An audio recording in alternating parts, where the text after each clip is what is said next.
എറണാകുളം ആലുവയിൽ 12 കിലോ കഞ്ചാവുമായി ഒഡീഷ സ്വദേശികൾ പിടിയിൽ. ട്രെയിനിൽ കൊണ്ടുവന്ന കഞ്ചാവ് കൈമാറുന്നതിനിടയിലാണ് പ്രതികൾ പിടിയിലായത്. എക്സൈസ് സ്പെഷ്യൽ സ്ക്വാഡാണ് പ്രതികളെ പിടികൂടിയത്. എറണാകുളം കാലടിയിലെ 2 ക്ഷേത്രങ്ങളിൽ മോഷണം. മറ്റൂർ നീലംകുളങ്ങര ക്ഷേത്രത്തിലും തൃക്കൈ ശിവക്ഷേത്രത്തിലുമാണ് മോഷണം നടന്നത്. ഭണ്ഡാരങ്ങൾ കുത്തിത്തുറന്ന നിലയിലായിരുന്നു. പോലീസ് അന്വേഷണം ആരംഭിച്ചു. തിരുവനന്തപുരം ജില്ലാ ലീഗൽ സർവീസ് അതോറിറ്റിയുടെ റൂറൽ ലീഗൽ എയ്ഡ് ക്ലിനിക് പ്രവർത്തനം ആരംഭിച്ചു. നെടുമങ്ങാട് പോലീസ് സ്റ്റേഷനിൽ നടന്ന ചടങ്ങ് സബ് ജഡ്ജ് എസ് ഷംനാഥ് ഉദ്ഘാടനം ചെയ്തു. നിയമസേവന പ്രവർത്തനങ്ങൾ ജനങ്ങൾക്ക് കൂടുതൽ ഫലപ്രദമായ രീതിയിൽ ലഭ്യമാക്കുന്നതിന്റെ ഭാഗമായാണ് പോലീസ് സ്റ്റേഷനുകളിൽ ലീഗൽ എയ്ഡ് ക്ലിനിക്കുകൾ സ്ഥാപിക്കുന്നത്. കാസർഗോഡ് ചെറുവത്തൂരിൽ ബസ്സിനടിയിൽപ്പെട്ട് സ്ത്രീ മരിച്ചു. പടന്നക്കാട് സ്വദേശി ഫൗസിയയാണ് മരിച്ചത്. ഇവർക്കൊപ്പമുണ്ടായിരുന്ന കുട്ടി അത്ഭുതകരമായി രക്ഷപ്പെട്ടു. തൃശൂർ പന്നിത്തടത്ത് നായ കുറുകച്ചാടിയതിനെ തുടർന്ന് നിയന്ത്രണം വിട്ട ഓട്ടോറിക്ഷ മറിഞ്ഞ് യാത്രക്കാരൻ മരിച്ചു. എരുമപ്പെട്ടി സ്വദേശി ബാലനാണ് മരിച്ചത്. അപകടത്തിൽ ഓട്ടോറിക്ഷ ഡ്രൈവർക്കും പരിക്കേറ്റു. CPIM തൃശൂർ മണലൂർ ലോക്കൽ കമ്മിറ്റിയുടെ നേതൃത്വത്തിൽ മെറിറ്റ് ഡേയും കരിയർ ഗൈഡൻസ് ക്ലാസും സംഘടിപ്പിച്ചു. പരിപാടി മുരളി പെരുന്നെല്ലി MLA ഉദ്ഘാടനം ചെയ്തു. ചടങ്ങിൽ ജനപ്രതിനിധികളും നാട്ടുകാരും പങ്കെടുത്തു.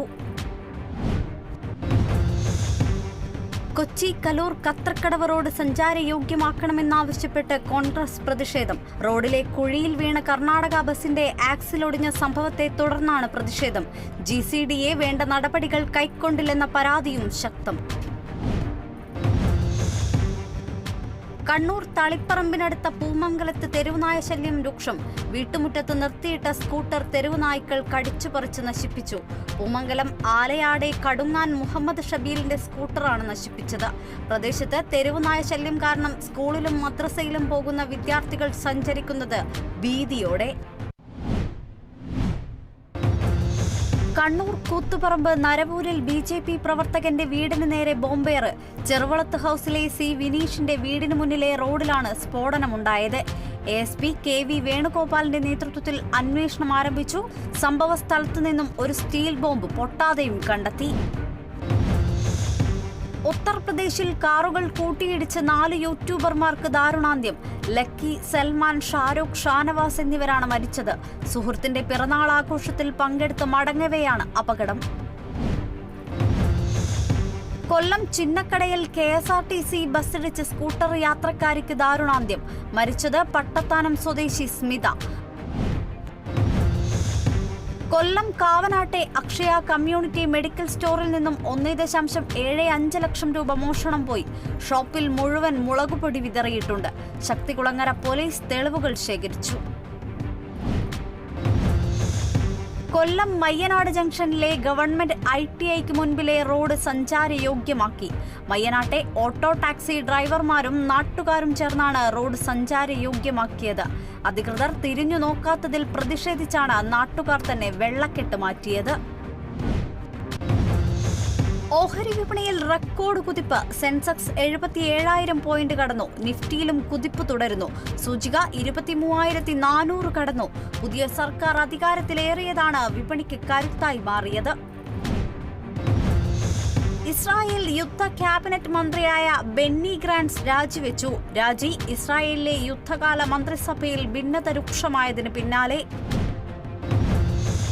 വ്യാജ മേൽവിലാസമുണ്ടാക്കി അബുദാബിയിലേക്ക് കടക്കാൻ ശ്രമിച്ചയാൾ നെടുമ്പാശ്ശേരിയിൽ പിടിയിലായത് സെയ്തു മുല്ല എന്ന ബംഗ്ലാദേശ് പൗരൻ. പൂനെയിലെ മേൽവിലാസത്തിലാണ് ഇയാൾ പാസ്പോർട്ട് തരപ്പെടുത്തിയത്. അർദ്ധരാത്രി 12 മണിക്ക് ആലുവ ചെങ്ങമനാട് ഹോട്ടലിലേക്ക് ടോറസ് ഇടിച്ചുകയറി. അപകടത്തിൽ ആളപായമില്ല. പാലക്കാട് നിന്നും എറണാകുളം ഭാഗത്തേക്ക് മണൽ കയറ്റി വന്ന ലോറിയാണ് അപകടത്തിൽപ്പെട്ടത്. യൂട്യൂബർ സഞ്ജു ടെക്കിക്കെതിരെ RTO നടത്തിയ പരിശോധനയിൽ കൂടുതൽ നിയമലംഘനങ്ങൾ കണ്ടെത്തി.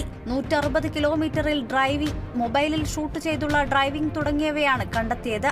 സഞ്ജുവിന്റെ ലൈസൻസ് സസ്പെൻഡ് ചെയ്യുന്നതിന് മുന്നോടിയായി നോട്ടീസ് നൽകി. ഛത്തീസ്ഗഡിലെ ബീജാപൂരിൽ 9 മാവോയിസ്റ്റുകൾ അറസ്റ്റിൽ. 8 പേരെ ഉസൂർ പോലീസ് സ്റ്റേഷൻ പരിധിയിൽ നിന്നും ഒരാളെ നെയ്ന്ത് പോലീസ് സ്റ്റേഷൻ പരിധിയിൽ നിന്നുമാണ് പിടികൂടിയത്.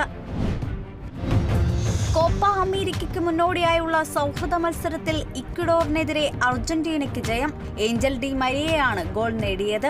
അവസാന 35 മിനിറ്റ് നേരം സൂപ്പർ താരം ലയണൽ മെസ്സി ഗ്രൗണ്ടിലിറങ്ങി.